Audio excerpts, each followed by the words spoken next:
Hai, Assalamualaikum warahmatullahi wabarakatuh dan selamat malam kepada anda yang sedang menonton live ini, khususnya buat rakan niaga anak Eda Sejam Berhad.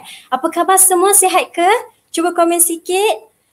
Puan Siti Azura, Assalamualaikum. Waalaikumsalam. Puan Nurzita, Waalaikumsalam. Puan Normaja, Waalaikumsalam. Puan Junina, Waalaikumsalam. Okey, sihat ya semua? Alhamdulillah, pujian dan syukur kita kepada Allah Subhanahu Wa Taala kerana telah dipanjangkan umur kita dan masih lagi diberikan kesempatan untuk sama-sama join live kita pada malam ini. Jadi, sebelum saya teruskan live ini, saya nak tanya gambar saya, suara saya jelas tak? Kalau jelas, minta komen. Jelas tak? Okey, Alhamdulillah. Okey. Kepada anda semua yang sedang berada di rumah ketika ini, semoga semuanya dalam keadaan yang baik. Sekarang ini, kes COVID di negara kita sangat-sangat membimbangkan. Kes sangat-sangat tinggi bermula daripada semalam. Jaga diri ya semua. Semoga Allah melindungi kita semua. Okey. Malam ini kita nak membincangkan topik yang sedang hangat diperkatakan dan muncul di dada-dada akhbar pada setiap hari. Rasa-rasa anda boleh teka tak topik apa tu? Tajuk kita pada malam ini adalah apa khabar mental anda?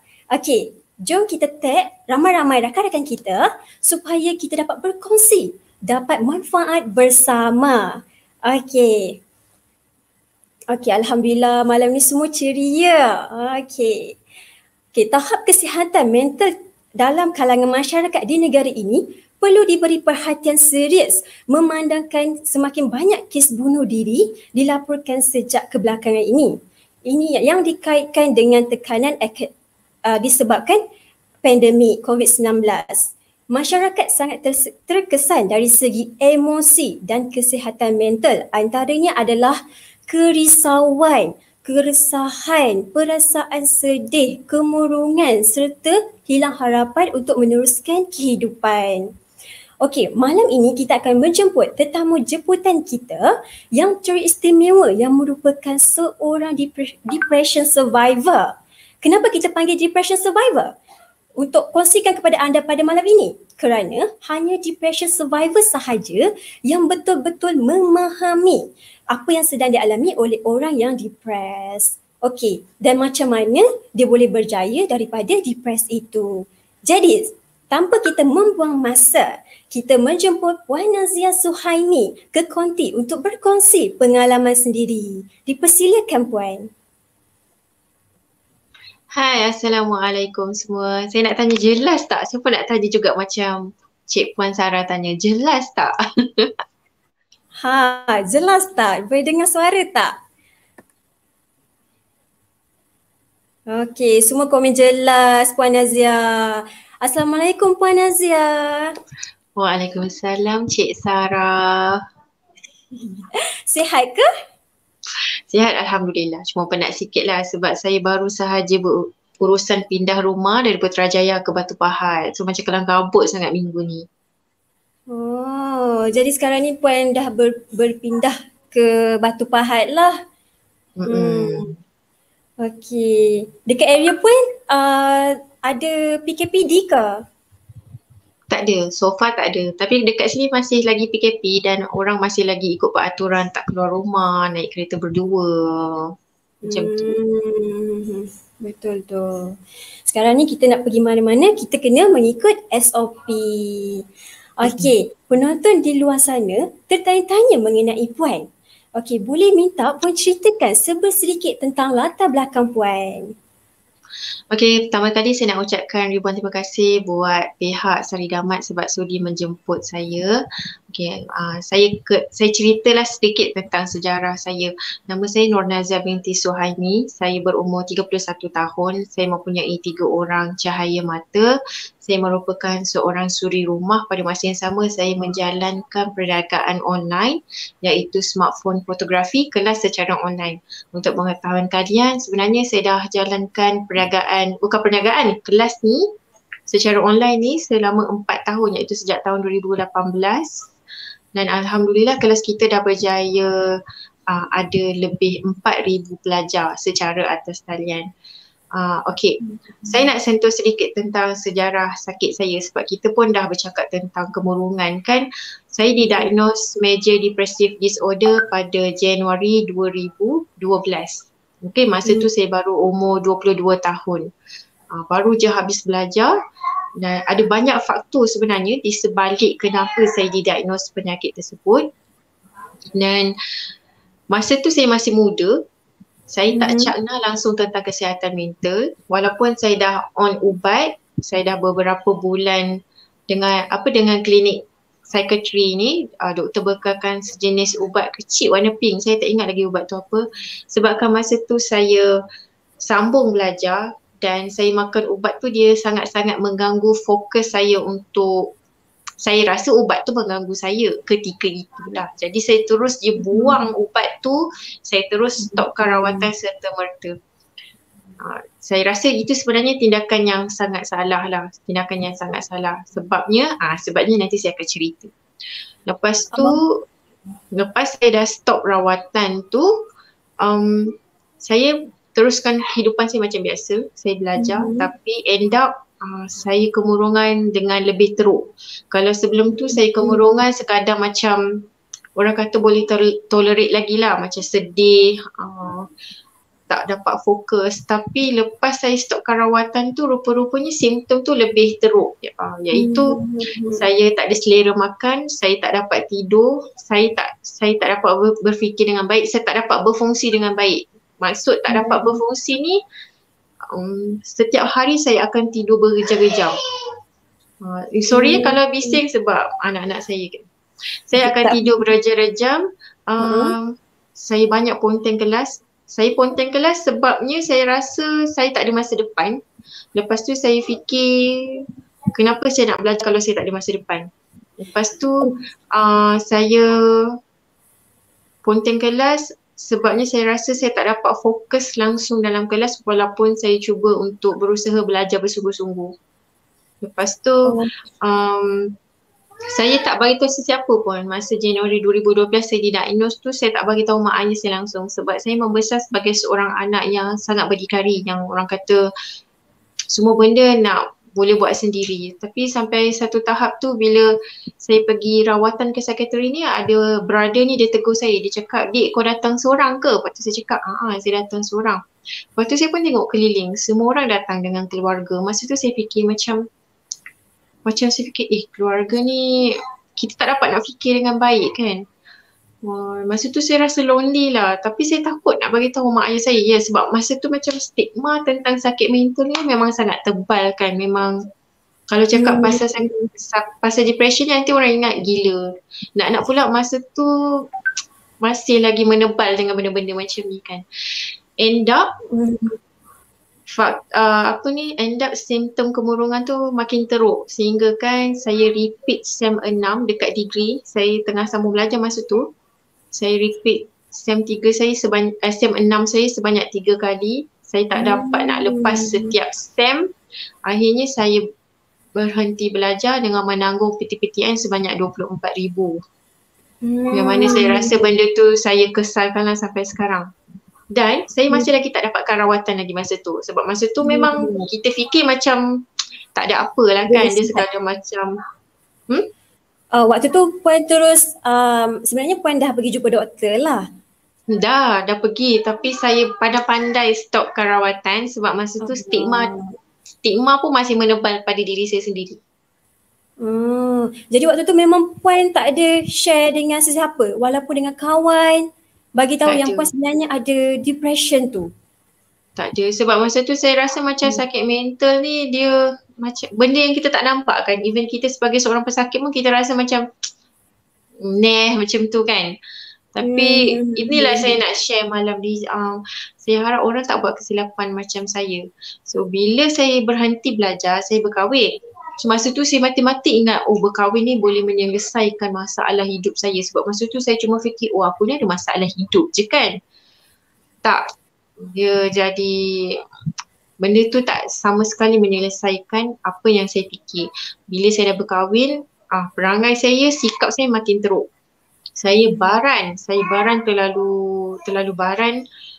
Saya mengandung, bila saya mengandung, masa tu terasa sangat swing sangat mood tu, rasa tak okey betul. Saya mudah meradang, mudah baran, mudah orang kata apa, benda yang segala sikap yang tak baik tu semua ada masa tu. Dan masa tu pun memang yang tahu suami saya je. Sebelum saya berkahwin tu saya dah cakap dah dengan suami saya kan, saya ada sejarah sakit gini-gini. So dia willing nak berkahwin dengan saya okey. Kat situ saya rasa macam okey, dah ada orang yang sudi nak support saya kan. Tapi mak ayah saya masih tak tahu lagi.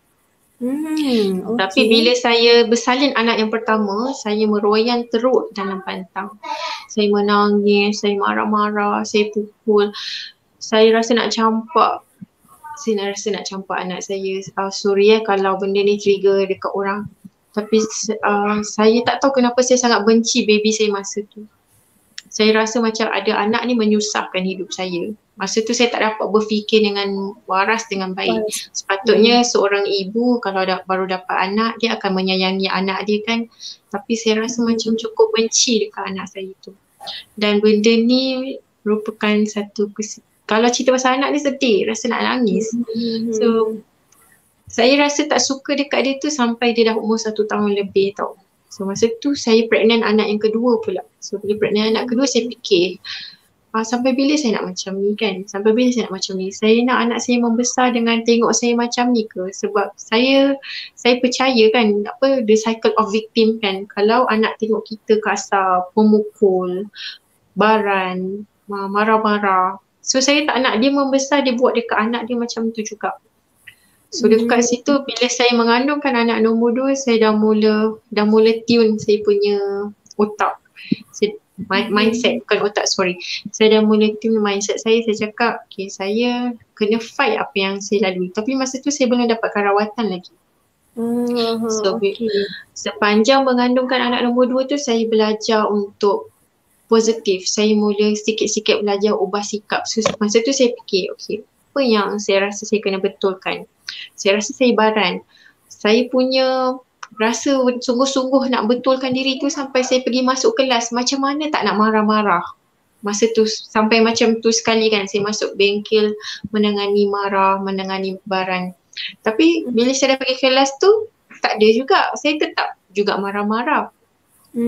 So jadi waktu ni ada tak macam orang sekeliling macam ada tegur macam kenapa macam dah lain, kenapa marah-marah, ada tak macam membuatkan rasa macam tersedar yang rasa diri sendiri macam dah rasa something wrong? Saya tak sedar diri saya macam tu sebab saya ni dia macam bertalam sikit. Kalau dengan suami dengan anak-anak saya baran, saya garang, saya sangat garang. Tapi kalau pergi rumah mertua atau rumah keluarga saya sendiri, saya boleh macam lebih lembut gigi pada lidah, macam tu sekali. Tapi saya pun rasa saya pun something wrong yang tak kena pada diri saya sendiri masa tu. Sampai satu hari ni, masa tu saya duduk flat lah, masa tu baru kahwin, kita duduk flat kan. Anak saya yang sulung dia memang jenis menangis yang meraung-raung tau. Dia punya menangis tu memang kuat. Umur 1 tahun lebih, walaupun dia baru 1 tahun lebih, kuat sangat dia menangis. So satu hari ni jiran ketuk.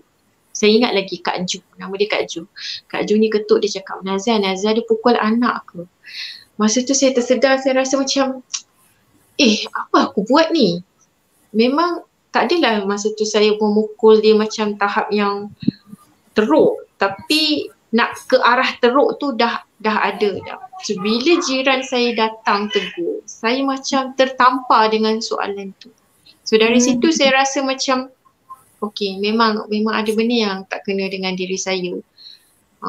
In fact, masa saya mengandungkan anak nombor 2 pun saya dah mula beberapa kali, dalam 2-3 kali ke klinik psikiatri yang berlainan hospital. Saya tak tahu kenapa saya bersikap demikian. Saya seolah-olah macam mencari doktor yang boleh menyembuhkan saya. So saya pergi hospital ni, saya buat appointment jumpa dia, saya rasa doktor ni tak best. So saya pergi hospital ni, saya jumpa doktor ni, saya rasa macam doktor ni boring. So saya stop. Sebab tu saya pergi pula dekat hospital lain. Tapi benda-benda macam ni, sikap saya macam ni, sebenarnya saya sangat-sangat menyusahkan suami saya. Walaupun dia suami yang sangat baik, walaupun dia macam banyak bagi support, tapi saya tak sedar langsung ketika tu saya sangat-sangat menyusahkan diri dia, pekerjaan dia. Dan dia sebenarnya banyak menyelamatkan anak-anak daripada tindakan saya yang keterlaluan. Saya nak beritahu bila kita sakit teruk ni, kita tak dapat berfikir dengan baik tau. Sekarang saya dah sihat banyak kan, macam baru-baru ni saya duduk termenung kan, macam suami saya ada buat benda yang mungkin tidak menyenangkan hati saya, tapi saya tak marah tau. Lepas tu saya pun cakap dengan suami saya, abang kalau abang letak barang kat sini boleh tak abang letak balik simpan kat belakang sebab anak akan main.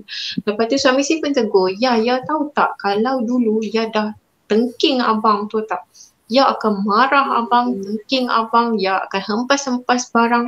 So saya macam ya Allah, teruknya saya masa dulu kan. So, bila saya fikir balik macam, faham tak, kita sebenarnya memang kita nak sembuh, tapi journey nak sembuh tu dia tak boleh terus on the spot untuk kita ubah sikap kan. Okey, saya sambung balik. Bila saya dah pergi saya pergi banyak hospital, sampai satu tahap bila saya dah bersalinkan anak nombor 2. Anak nombor 2 saya tu masa tu baru 10 bulan ke setahun, saya tak ingat sangat. So saya bangun pagi tu saya termenung tau, saya cakap dengan suami saya, abang sampai bila ya nak macam ni? Sampai bila macam ni tu saya merujuk pada perasaan, fikiran, rasa sakit, rasa jiwa saya terbeban, rasa stres yang melampau yang setiap masa tak boleh hilang langsung, rasa resah, rasa kemurungan. Memang kemurungan ni simptom dia yang ketara ada 3 tau. Kita rasa sedih, sentiasa sedih. Kita akan rasa sentiasa tak bersemangat dan kita akan rasa kita tak ada masa depan. Itu yang saya rasa 24 jam sehari, 7 hari seminggu. Memang kita tak mampu untuk berfikir dengan positif. Memang tak mampu. Bukan dibuat-buat memang tak mampu. So pagi tu saya bangun, saya cakap dengan suami saya, bang, sampai bila ya nak macam ni kan? Abang jangan sampai abang balik, abang tengok yang anak-anak dah tak ada. So suami saya pun cakap, ya apa boleh abang bantu. Dia tak marah, dia tak ada apa, dia cuma duduk dan dia dengar apa saya nak cakap. Lepas tu saya cakap, bang boleh tak saya nak pergi klinik sebab saya rasa saya dah tak boleh nak cope dah dengan apa beban jiwa yang saya rasa masa tu. So suami saya cakap, abang ada meeting pagi ni, abang tak dapat nak teman, so macam mana? Tu saya kata tak apa, saya willing bawa 2 orang anak saya kecil masa tu 2 tahun lebih dengan setahun lebih pergi klinik. So sampai dekat klinik masa pendaftaran, saya pergi klinik kerajaan tau. Masa dekat pendaftaran tu saya cakap dengan nurse saya demam. Takkanlah saya nak cakap dekat nurse saya rasa saya dah tak nak hidup dah. Macam nurse tu pun terkejut nanti kan. So saya kata saya demam, saya nak jumpa doktor. Masuk je dekat bilik doktor, terus saya cakap, doktor saya rasa saya tahu saya tak okey dengan hidup saya ada banyak tanda-tanda kemurungan, saya tak boleh berfikir dengan baik, saya tak dapat bertenang dengan baik, saya banyak kali rasa nak mengakhiri riwayat hidup saya dan anak-anak. Doktor please saya nak buat sesuatu, saya tak nak macam ni. Dan ketika saya cakap dengan doktor tu memang raut muka saya memang serius. Memang serius raut muka tu. Memang kita nak bagi tahu doktor, kita nak deliver dekat doktor, memang kita dah tak boleh dah nak cope dengan beban perasaan tu. So hari yang sama juga doktor buat surat, saya dirujuk ke klinik pakar Hospital Putrajaya. Masa tu saya duduk Putrajaya dan hari yang sama juga saya dapat berjumpa dengan pakar sekretari dan hari tu kita consult. So lepas beberapa treatment berjumpa dengan doktor, daripada sejarah tahun 2012 sebagai seorang pesakit major depressive disorder atau orang kata clinical depression, tahun Disember 2017 saya disahkan mengidap sebagai general anxiety disorder. Ada beza antara kemurungan dengan anxiety, tapi saya menghidap kedua-duanya. Maknanya dekat sini kalau orang sakit fizikal mungkin dia boleh sakit jantung, darah tinggi, kencing manis, tapi untuk pesakit mental dia boleh menghidap lebih daripada satu sakit mental. So maknanya saya menghidap 2 penyakit iaitu kemurungan dan anxiety. Oh, maksudnya kalau macam dah sakit depression tu boleh kepada sakit mental yang lain lah, yang related dengan mental. Saya tak berani nak ulas lebih bab sakit sebab saya seorang pesakit. Tapi saya banyak buat sharing bersama dengan doktor pakar. Biasanya doktor pakar terangkan dia macam berakar umbi tau. Mungkin depression kemurungan ni dia macam benda yang pertama.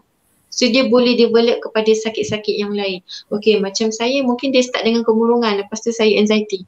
Ada sahabat saya yang lain, banyak sahabat-sahabat survivor yang lain daripada kemurungan, anxiety, kemudian bipolar, ada juga yang jadi skizo. So benda ni macam ini atas diagnosis doktor, saya tak boleh nak cakap sebarang, okay? Dan kita pun tak boleh self-diagnose kalau kita buka Google, lepas tu kita tengok list kemurungan gini, list anxiety gini, so kita pun assume, aku ni depression lah. Tak, dia tak boleh macam tu tau. Sebab sebelum saya disahkan mengidap anxiety disorder oleh doktor pakar tu sendiri, saya perlu melalui beberapa saringan kesihatan iaitu ujian darah, cek jantung, cek air kencing, cek hati, cek thyroid, banyak sangat. So bila semua clear, barulah doktor boleh cakap, okay, Nazia, awak mengidap sekian-sekian. So please jangan self-diagnose, please.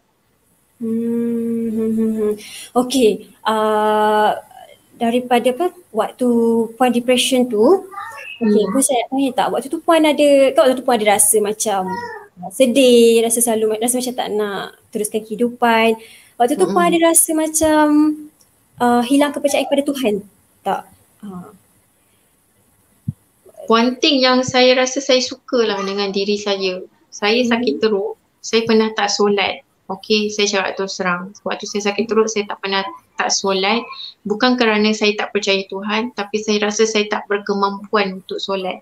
Macam badan kita ni dirantai ke tilam, macam seolah-olah segala-galanya sangat berat. Even otak nak berfikir, nak berfungsi pun sangat susah. Saya sebenarnya susah nak explain macam mana rasa tu. Tapi apa yang boleh saya cakap, saya selalu berdoa. Saya cakap, ya Allah, aku tahu aku tak okey, ya Allah, aku tahu aku tak semayang, aku tahu aku sangat berdosa sangat sekarang ni, ya Allah, tapi Engkau Maha mengetahui, ya Allah, apa yang aku sedang rasa ni, ya Allah. In fact, saya pernah doa, ya Allah, aku tak boleh berfungsi langsung sekarang ni, aku tak mampu nak buat apa-apa, even pada anak dan suami pun. Ya Allah, satu hari nanti bila aku dah sihat, aku nak give something.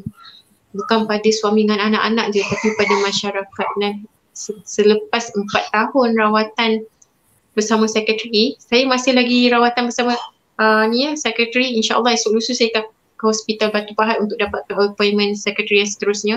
Tapi saya nak beritahu, hasil daripada doa yang saya bisikkan tu, sekarang Allah mudahkan jalan ke situ tau. Dan so sekarang pun saya bersama dengan Cik Sarah untuk kita berkongsi pengalaman kesusahan, kesengsaraan yang pernah kita lalui dahulu. Itulah saya nak cakap, hebatlah Allah, doa tu dimakbulkan kan. Tiba-tiba bam kat sini. Okay. Daripada perkongsian Puan Nazia tadi, Puan ada pergi banyak klinik sebab Puan rasa Puan tak selesa dengan doktor tu. Jadi Puan boleh kongsikan tak sebenarnya nak selesa dari segi macam mana tu? Nak dari segi bercerita ke macam mana? Sebab kita macam penonton-penonton kat luar sana mesti tertanya-tanya macam doktor macam ni jumpa doktor je lah mesti. Okey je, kenapa nak jumpa doktor lain? Boleh Puan kongsikan tak? Okey, benda ni pun kita pernah cakap antara kawan-kawan survivor juga kan. Ya Tuhan, anak saya. Sorry sangat. Saya ada 3 orang anak kecil, dia memang tengah buas kan. Sorry sangat. Okey. Kita pernah bercakap hal ni dengan sahabat survivor lain. Sebenarnya yang pertama, ada setengah orang mungkin dia tak selesa dengan doktor tu. Sebab yelah kadang-kadang kita faham tak, kita sakit ni, saya cakap terus terang saya sakit ni, saya macam sangat menagih perhatian orang. Saya sangat menagih orang dengar apa saya nak cakap. Masa saya sakit teruk dulu, saya mesej ramai sangat orang untuk orang dengar apa yang saya nak cakap. Tapi tak ada orang layan kan.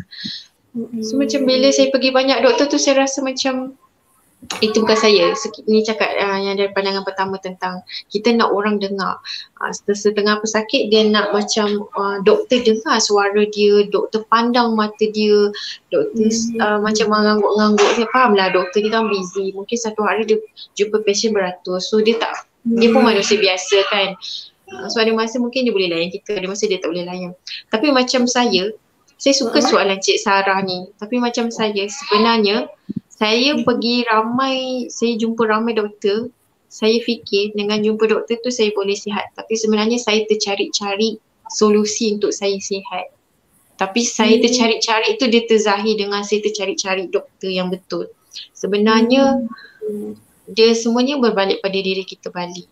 Tahu serius, semuanya berbalik. Sebab baru-baru ni saya pernah berbual dengan suami saya kan. Kita orang baru je genap 7 tahun berkahwin. Tapi 3 tahun pertama tu suami saya hadap sikap PL, baran saya teruk sangat. Saya pernah cakap dengan suami saya kan, abang macam mana ya abang boleh bertahan dengan saya selama 3 tahun kan. Sebab tahun keempat tu saya dah mula pelan-pelan ubah sikap saya.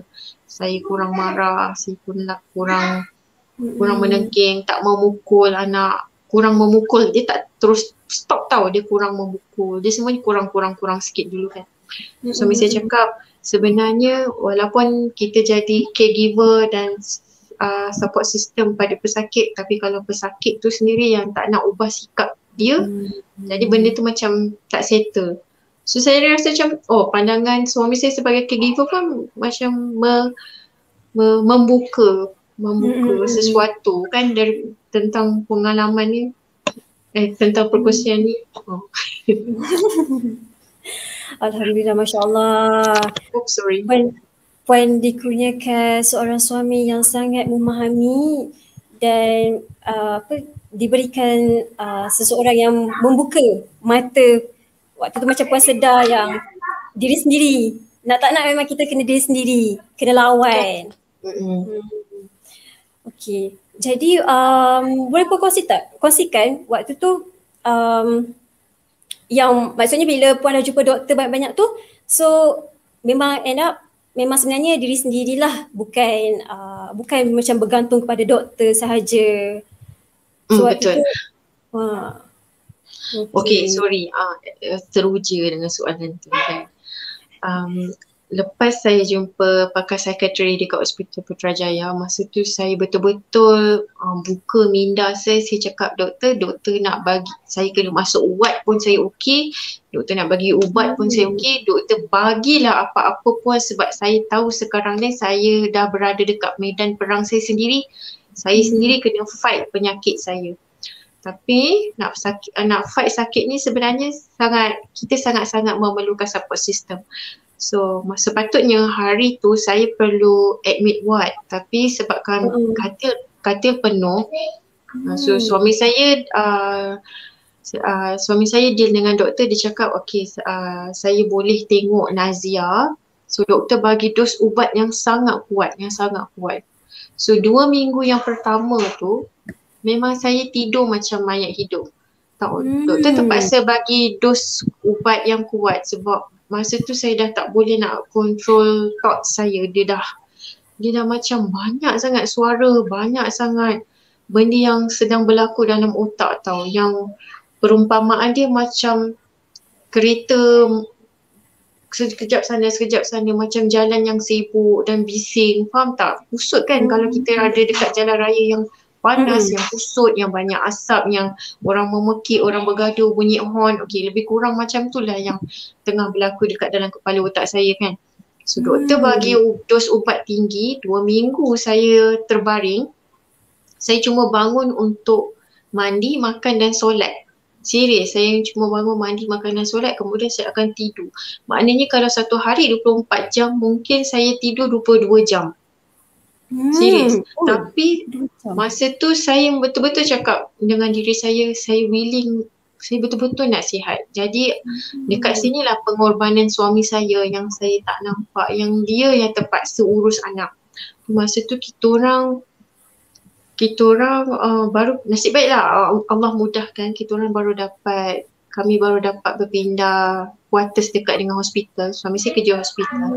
So dia pergi kerja pukul 8 pagi, pukul 10 pagi dia terpaksa balik untuk mandikan 2 orang anak saya yang kecil tu. Lepas tu pukul 12 dia terpaksa balik untuk suap anak-anak.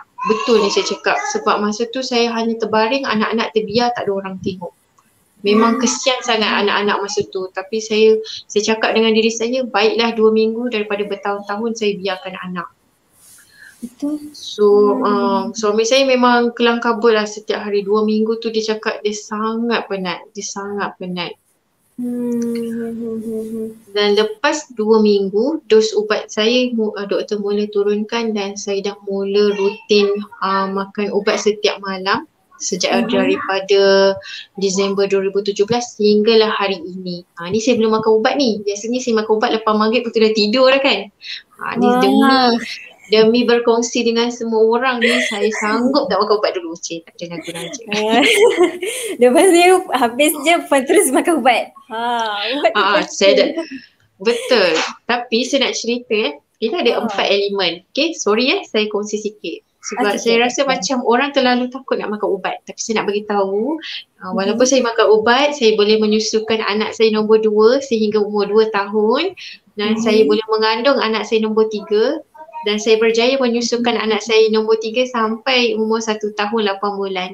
So saya nak bagi tahu ibu-ibu dekat luar sana, jangan takut dapatkan rawatan. Sebenarnya ubat ni dia mitos tau.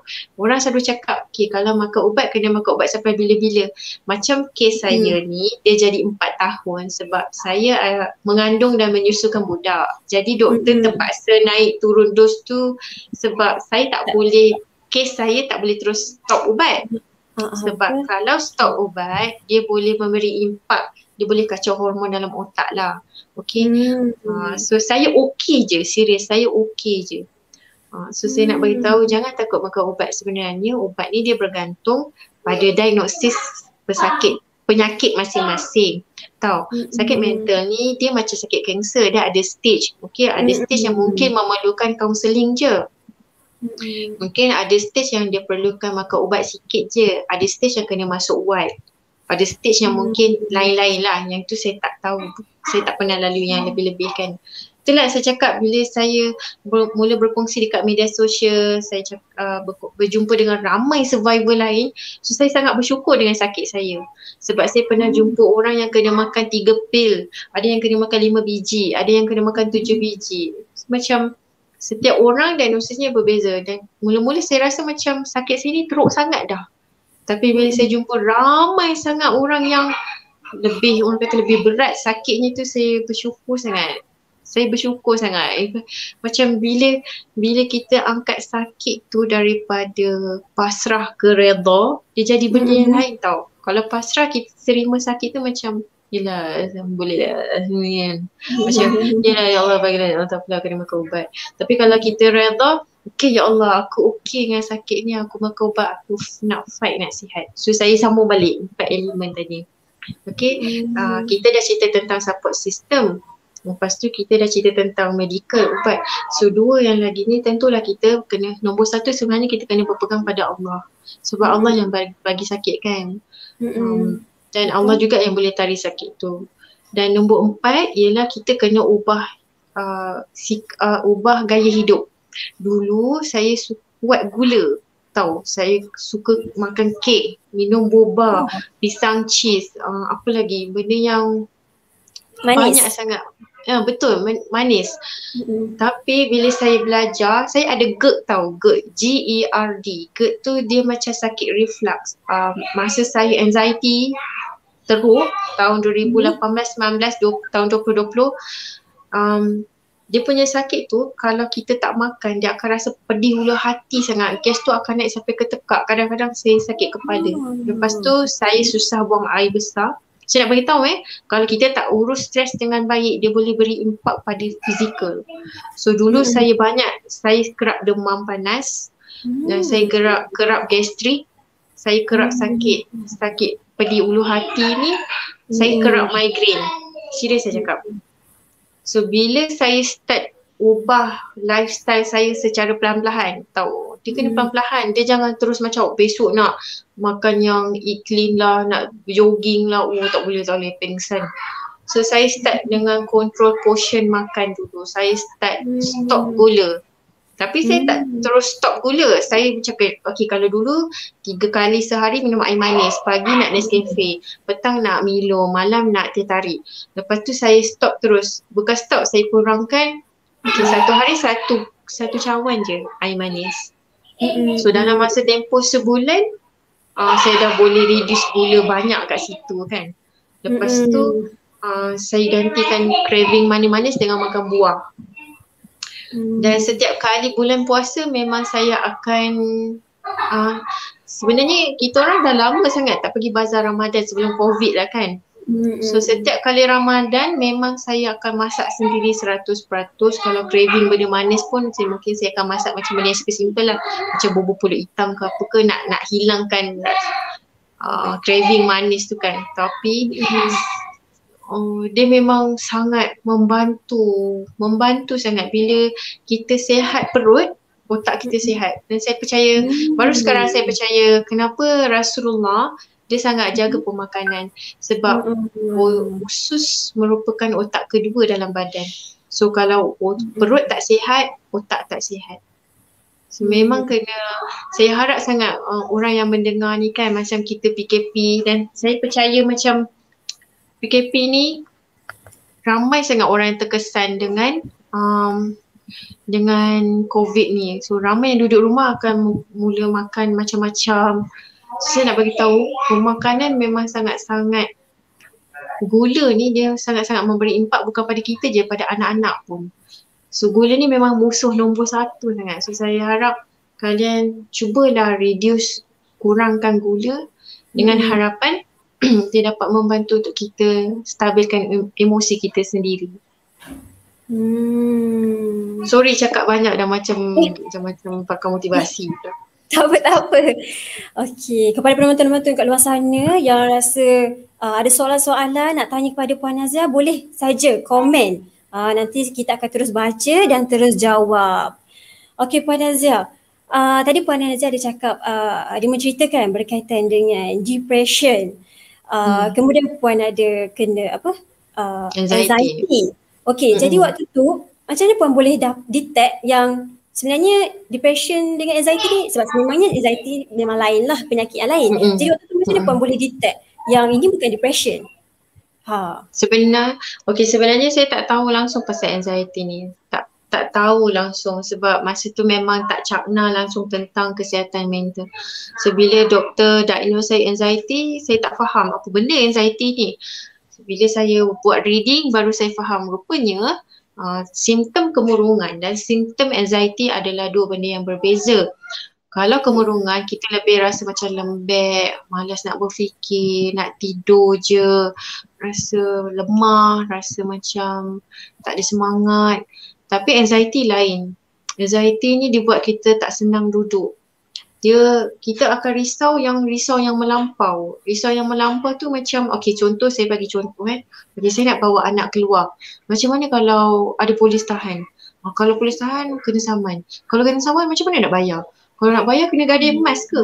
Kalau nak pergi gadai emas, kedai emas tutup. Dia macam tu tau, benda yang sebenarnya tak payah nak fikir tau. Tapi dia dah terus pupuk, dia terus macam terlalu banyak persoalan. Lepas tu bila kita dah fikir macam-macam, kita dah start panik. So bila kita panik, kita punya nafas, jantung akan laju kan. Memang kan normal kan kalau kita panik, kalau kita risau, jantung akan laju sebab dia hantar signal dekat otak kan. Tapi untuk orang yang anxiety ni, dia punya risau, jantung laju. Tiba-tiba dia dah macam ni. Dia dah macam susah sangat nak tarik nafas. Ni saya cerita berdasarkan pengalaman saya. Bila dah susah tarik nafas, kita try nak tarik nafas dalam-dalam pun dia rasa macam tak cukup nafas. Sampai kan saya kena macam kena, ya Allah, teruk. Lepas tu kita akan mula fikir, oh alamak, aku dah tak boleh nak tarik nafas dah, alamak, jantung penat. Bila jantung dah degup laju sangat, lepas tu nafas dah laju, kita akan rasa cepat penat tau. Bila saya cepat penat, masa tu saya senang nak marah anak. Saya baran sebab masa tu saya dah risau banyak benda. Benda tak ada apa pun. Contohnya macam saya dalam bilik sekarang ni kan. Tapi sebabkan saya tak boleh nak kontrol saya punya ni, saya penat, saya panik, anak tertumpahkan Milo pun saya boleh nak sebat dia. Sedangkan ikut logik, okey, saya dalam bilik sekarang ni, saya dalam keadaan okey sebenarnya. Anak tumpahkan Milo, dia tak sengaja. So boleh ambil kain lap. So saya dah cerita, berbeza sangat keadaan sebelum saya dapatkan rawatan dengan saya sekarang. Okey, sebab masa sebelum dapatkan rawatan tu, saya tak boleh kontrol thoughts, kerisauan yang melampau sampai tak boleh tidur. Sampai tak boleh nak buat apa-apa, resah, tangan berpeluh, jantung laju, penat 24 jam sehari. Sampai saya pernah 2 kali pergi emergency kerana saya ingatkan mati-mati saya ni kena serangan sakit jantung. Bila saya pergi emergency tu kena halau dengan doktor sebab doktor cakap puan tak ada apa-apa je.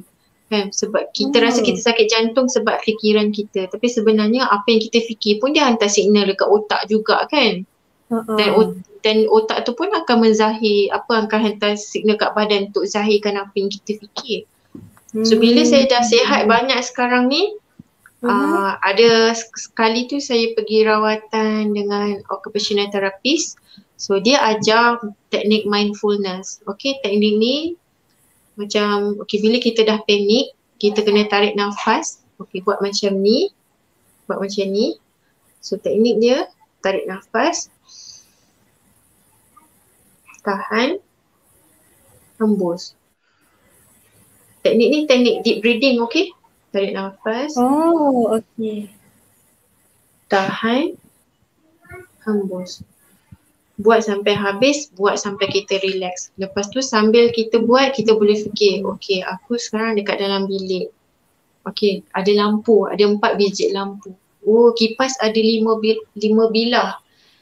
Kenapa kita kena cakna dengan surrounding, dengan environment kita? Sebab kita tak nak otak kita dia dah menerawang laju sangat pergi tempat lain. Benda yang kita tak boleh nak gapai pun.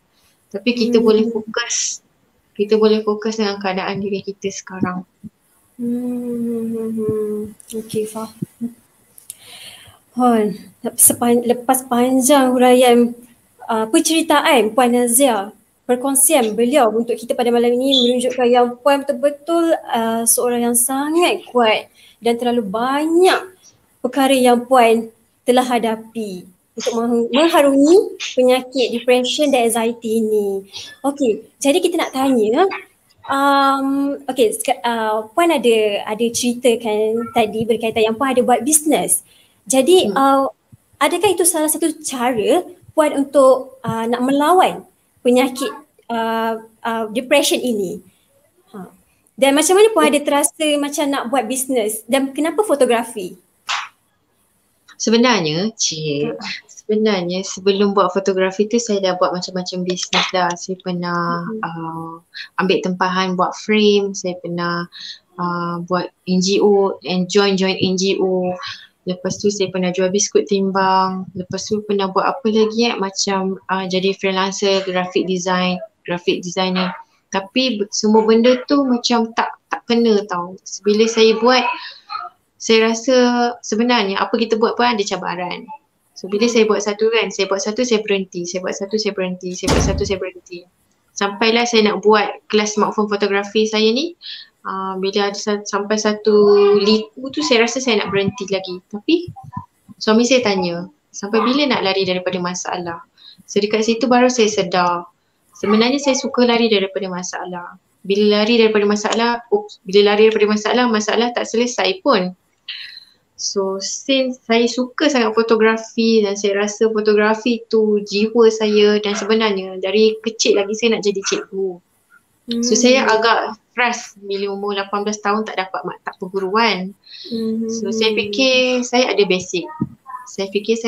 Dalam fotografi. Saya suka mengajar. Kenapa saya tak jadi je Cikgu Nazia? So saya macam cipta sendiri Cikgu Nazia kan. So kebetulan selepas beberapa bulan saya dah menjalani rawatan, saya fikir saya kena buat sesuatu untuk, yalah saya pun kena support diri saya sendiri kan. Saya tak boleh lah nak harap orang cheer up untuk kita. Suami saya kena hadap saya 24 jam. So saya try buat kelas smartphone fotografi secara online. Saya ingat lagi dulu kali pertama kelas saya 5 orang je. Itu pun saya, kakak saya lagi 3 orang student. So sekarang ni paling banyak kelas online saya dalam satu-satu masa boleh cecah 300 orang. So, wow. Tapi saya ada matlamat masa tu. Okey, saya dah mula sikit-sikit ada matlamat. Dulu tak boleh tau. Dulu memang tak terfikir langsung nak ada cita-cita ke apa. Tapi masa tu saya fikir, okey, aku buat kelas ni sebenarnya saya takut nak hadap orang. Anxiety saya selain daripada yang saya cerita tadi, saya ada social anxiety. Saya susah nak berurusan atau bercakap dengan orang. Sampaikan satu tahap saya pernah masuk kedai makan tapi saya tak boleh tahan surrounding kat situ. Sedangkan tak ada apa-apa pun. Cuma kita rasa macam ada banyak benda yang tak kena, macam seolah-olah ada benda yang tak kena kat situ. So saya tak boleh tahan. So saya target nak buat kelas ni selama 3 tahun untuk saya belajar berkomunikasi dengan orang. So daripada kelas 5 orang naik 10 orang. So dekat situ saya belajar sikit-sikit. Saya belajar buat modul, saya belajar macam mana nak deliver dekat orang secara online. Lepas tu saya belajar macam mana nak buat presentation yang orang suka, nak bercakap. Dan lagi saya belajar macam mana untuk kita berkomunikasi daripada umur muda sampailah tua. So sekarang ni selepas 4 tahun, 3 tahun lebih lah, selepas 3 tahun lebih saya mengajar, saya dah capai matlamat saya tu. Walaupun masih ada lagi cabaran anxiety, saya stop mengajar tapi saya dah start buat sharing secara percuma di Facebook saya. So jangan lupa follow Facebook Nazia Suhaimi. So saya banyak buat sharing macam mana nak ambil gambar produk. Sebab zaman sekarang ni saya percaya ramai orang terjejas dengan COVID. Orang tak boleh keluar rumah, orang nak berniaga, orang nak ambil gambar. So macam mana orang nak ambil gambar cantik-cantik kan? Dekat situ saya rasa terpanggil untuk sharing apa yang saya ada supaya dapat memberi manfaat pada ramai orang kat luar sana. InsyaAllah. InsyaAllah. Okey. Okey Puan. Kak, saya nak tanya lagi satu soalan. Okey. Kalau lah ada sekejap. Saya nak tanya, bila Puan buat bisnes tu, ada tak macam ada mengganggu tak penyakit Puan tu? Maksudnya macam ada rasa macam nak give up, tak nak buat dah ke, atau disebabkan Puan betul-betul bersemangat, nekat, so Puan cuba juga atasi walaupun ada benda, walaupun rasa macam ada benda ke menghalang ke, sebab macam penonton-penonton dekat luar sana semua macam tertarik nak tahu buat bisnes ni sebenarnya bukanlah mudah. Okey, jadi boleh Puan macam share macam apakah semangat, kata-kata semangat untuk mereka, terutamanya kepada yang menghadapi penyakit berkaitan dengan mental ini. Adakah itu menjadi penghalang buat mereka? Okey, saya bukanlah orang yang hebat sebab saya buat bisnes pun tak pernah lah jutawan, tak pernah lah dapat sale yang berpuluh-puluh ribu tu kan. Tapi saya happy sebab saya berjaya berniaga ni untuk kelangsungan hidup. Kalau dulu tak ada duit langsung, sekarang ni kalau teringin nak beli baju untuk anak tu ada kan. So tipulah kalau saya cakap tak ada cabaran. Berniaga apa pun tetap ada cabaran. Cumanya dekat sini saya pegang apa yang suami saya ajar, jangan lari daripada masalah. So bila saya rasa saya susah nak berkomunikasi atau nak deliver something dalam kelas saya belajar buat video. So kalau saya rasa saya tak dapat jawab soalan student saya masuk kelas lain. Bak kata tuan guru saya, dia cakap pecahkan ketakutan dengan ilmu. Dan saya rasa sebenarnya saya pun pecahkan ketakutan penyakit saya ni pun dengan ilmu. Bila saya banyak membaca, bila saya banyak pergi talk dengan doktor, bila saya banyak explore, macam bukan sekadar Google lah, kita beli buku, kita bergaul dengan orang yang betul pada ahlinya. Saya rasa macam okay, aku ada anxiety, sakit dia gini-gini, apa yang boleh trigger, macam mana nak mengatasinya. So dengan ilmu tu membuatkan kita rasa yakin nak lalui apa yang kita rasa kita tak nak lalui dulu. Macam tu juga dengan berniaga. Kalau dulu saya rasa macam takut nak hadap orang, saya rasa modul saya tak best, saya takut orang boring dengan kelas saya, ataupun saya takut orang assume yang saya ni syok sendiri buat kelas.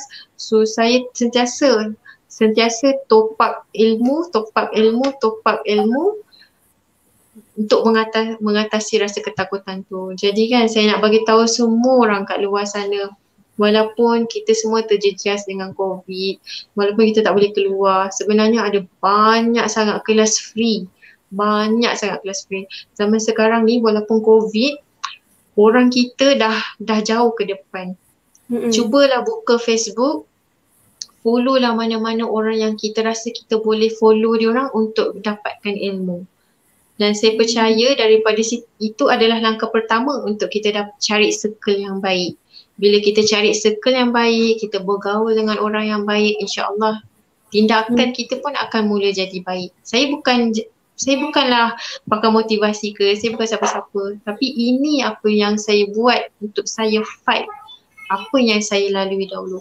Saya tahu tak senang, saya tahu apa saya cakap tu dia bukan macam kacang boleh petik jari jadi je, tapi saya harap dengan apa yang saya kongsi ni, orang-orang kat luar sana kuatkan semangat.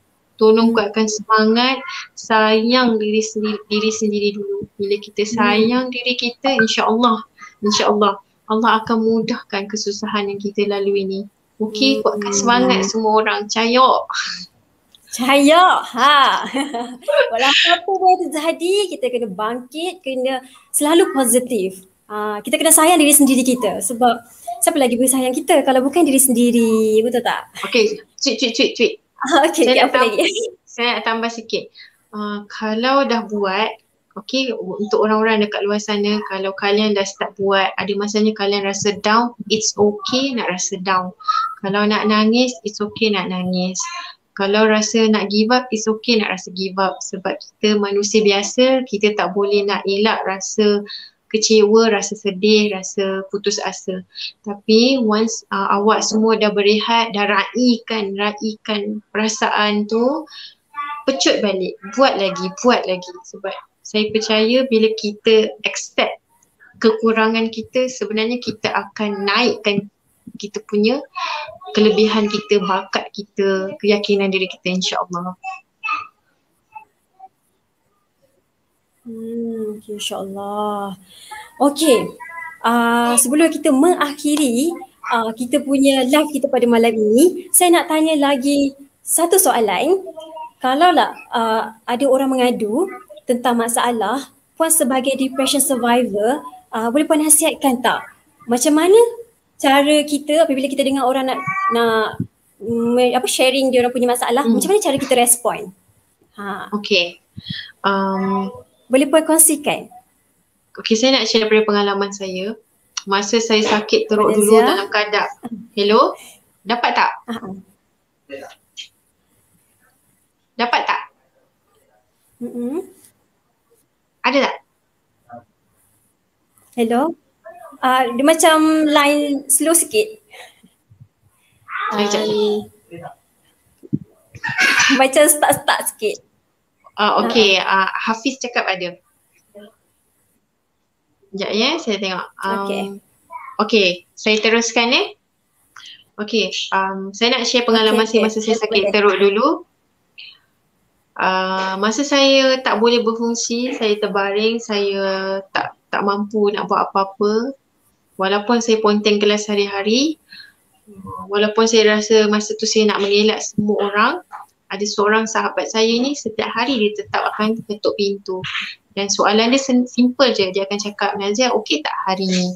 Walaupun dia tahu saya tak okey, walaupun dia tahu saya sedih, walaupun dia tahu saya kemurungan, dia tetap juga tanya, Nazia awak okey tak hari ni? Dan soalan saya sama, jawapan saya sama je, saya tak okey hari ni. So saya tak nak pergi kelas, saya tak nak pergi mana-mana, saya nak duduk rumah je.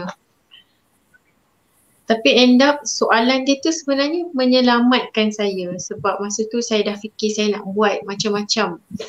Tapi sebabkan soalan dia tu buatkan saya fikir, oh ada orang cakna tentang diri aku, ada orang sedar kewujudan aku. Okay, untuk sahabat dekat luar sana, misal kata kalau kalian dapat panggilan daripada kawan yang mungkin tengah kusut dengan masalah kewangan, keluarga, masalah rumah tangga, kalian bertindaklah sebagai seorang pendengar sahaja. Okey, tak perlu selesaikan masalah dia. Sebenarnya kita nak bercakap, kita nak legakan apa yang bermain dekat, yang bersarang kat fikiran kita. Dan betul. Kita tak perlu selesaikan masalah dia je. Cuma kita, tapi buat macam ni, tanya dia soalan yang boleh buatkan dia fikir balik. So kita boleh tanya, so apa kau nak buat lepas ni? So apa yang kau rasa boleh membantu diri kau? So apa yang kau rasa boleh happykan diri kau? Apa yang kau rasa aku boleh bantu? Tahu? Sebab soalan-soalan macam tu sangat-sangat, bukanlah saya tak berani nak cakap sangat-sangat membantu, tapi paling kurang nak menunjukkan kita ada effort untuk bantu dia. Kita bukan nak selesaikan masalah dia, kita cuma nak dengar je rintihan hati dia. Dan saya percaya sebab saya baru je buat reading sebelum live ni. Okay, kita ada talian kasih 15999. Ni di bawah Kementerian Keluarga, Wanita dan Keluarga. Setiap hari berpuluh ribu panggilan masuk untuk dapatkan sokongan psikososial. Tak silap saya lah kan. Dan diorang ada 25 orang staff yang akan attend 24 jam panggilan ni. So misal kata kalau orang-orang dekat luar sana yang mungkin jadi macam saya pada satu masa dahulu, saya takut untuk dapatkan bantuan daripada orang yang dikenali, kalian boleh cuba call 15999 untuk bercakap dengan orang yang betul. So dekat situ diorang akan bantu, sama ada dari segi bantuan makanan. Kalau macam kita dah tak ada makanan, kita boleh cakap dekat diorang akan sampaikan ke JKM. So kalau ada masalah penderaan, diorang akan sampaikan ke pihak polis. So kalau ada masalah penderaan ke apa ke, mungkin diorang boleh selamatkan anak-anak dulu.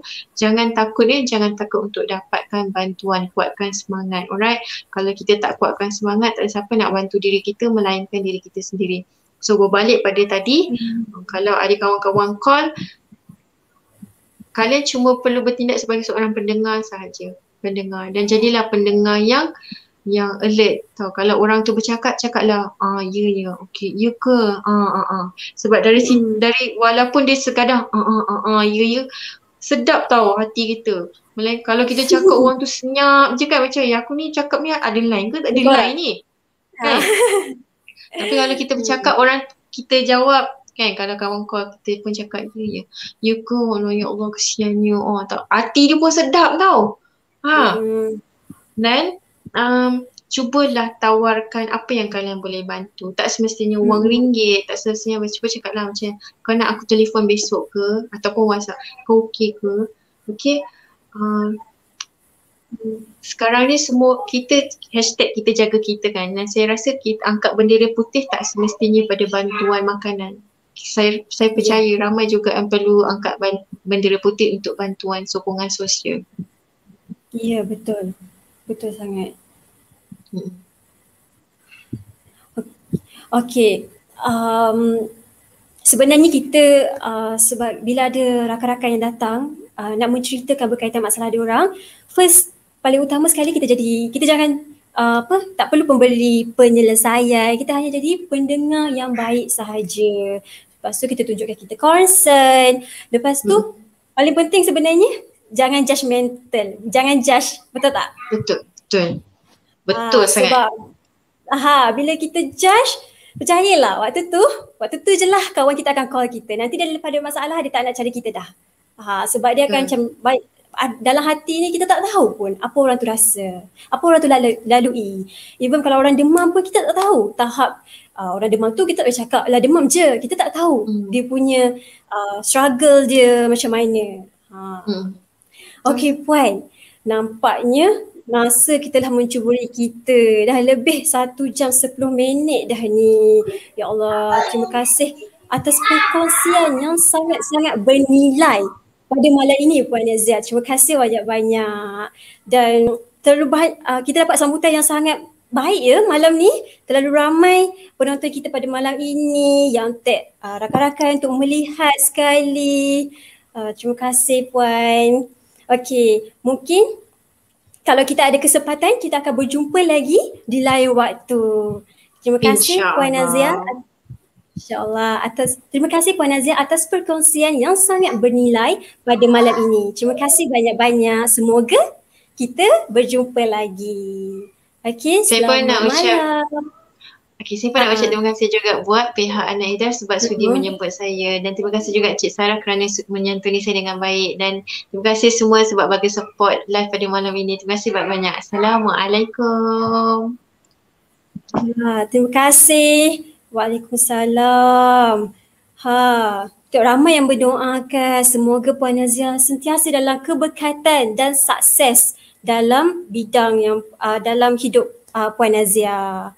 Okey, terima kasih ya semua penonton yang masih setia mendengar live kita pada malam ini. Okey, saya ingin sebelum kita menamatkan kita punya live pada malam ini, saya nak share berkaitan dengan promosi yang telah syarikat kita telah adakan. Yang pertama adalah Be Health Set. Okey, boleh minta Hafiz share poster Be Health Set. Okey, terima kasih Hafiz. Okey, Be Health Set kita ni masih promosi kita, beli 5 botol gamat jelly dan percuma 1 botol. Okey, promosi ini sehingga hujung bulan Julai, iaitu 31 hari bulan Julai, dengan harga RM425 untuk Semenanjung dan harga RM470 untuk Sabah dan Sarawak. Okey, yang seterusnya kita ada kontes Risk Challenge terbuka kepada rania-rania kita. Okey, yang ini kepada rania-rania yang membeli Be Health Set boleh join kontes Risk Challenge, iaitu buat Risk Challenge dekat Instagram dan hashtag Sarigamat Risk Challenge dan Be Health Set Reels Challenge. Jadi bagaimana caranya? Tuan-tuan dan puan-puan boleh hanya membeli Be Health Set sahaja. Lepas tu tuan-tuan dan puan-puan boleh buat Risk Challenge dengan mana-mana produk Sarigamat, dan kemudian kita akan buat pilihan pemenang. Kontes ini kita ada hadiah untuk hadiah utama RM100 e-purchase. Hadiah kedua RM50 e-purchase dan hadiah ketiga RM30 e-purchase. Kontes ini kita buka khas untuk rania-rania. Okey, dan akhir kontes ini adalah pada hujung bulan 7 juga. Okey, nanti jangan lupa kalau dah join, dah buat this kontes ni, jangan lupa hashtag dan tag Instagram kita. Okey, yang seterusnya untuk macam mana kita nak jadi nak mendaftar sebagai rania. Okey, yang ini terbuka kepada anda semua yang berminat nak menjadi ejen syarikat, iaitu rania. Jadi boleh berdaftar di website syarikat kita dan berdaftar dengan harga hanya RM30 sahaja, yang tidak memerlukan modal yang tinggi. Okey. Kemudian yang seterusnya promosi starter kit. promosi starter kit kita sekarang ni telah dijalankan untuk Rania yang first timer, bukan first timer, starter Rania. Kita panggil sini starter Rania yang berminat nak jadi Rania akan mendapat harga promosi. Harga RM129. Harga RM129 untuk beli produk sehari gamat jelly, lepas tu amoterapi dan juga teragel. Promosi kita ini sehingga 31 hari bulan Ogos. Okey, jangan lepaskan peluang ini. Okey, yang seterusnya saya nak sharekan kepada anda semua. Jangan lupa untuk tengok live selamba sister kita pada minggu hadapan pada 21 Julai 2021 pada jam 9 malam sampai 10 malam yang bertajuk Hydrate Yourself. Okey, yang seterusnya, yang terakhir. Okey, yang terakhir saya nak sharekan ini. Saya nak share yang syarikat kita menyediakan gerobok rezeki kasih, iaitu memberikan bantuan kepada masyarakat yang terputus bekalan keperluan asas. Bagaimana caranya? Datang di syarikat HQ kita, Ana Eda sedang berhad di yang lokasi di Greenwood pada hari Jumaat pada pukul 10 pagi sehingga pukul 12 tengah hari. Okey, jadi kita harap dengan program ini kita dapat saling membantu masyarakat yang dalam kesusahan. Okey, terima kasih kepada semua penonton-penonton kita pada malam ini yang sangat bersemangat, yang sangatlah ramai pada malam ini, yang banyak komen. Alhamdulillah, terima kasih. Terima kasih juga anda meluangkan masa untuk mendengar perkongsian pada malam ini. Okey, jadi jangan lupa follow Facebook, Instagram, TikTok syarikat kita iaitu Ana Eda Sediam Berhad yang tertera di skrin anda. Okey. Jadi anda semua terima kasih, jaga diri ya semua. Terima kasih, kita jaga kita ya. Jangan lupa kita pergi mana-mana kita jaga SOP. Okey, sekian sahaja dari saya. Mohon maaf sekiranya ada salah dan silap saya sepanjang mengendalikan live ini. Semoga kita berjumpa lagi. Assalamualaikum warahmatullahi wabarakatuh. Bye bye.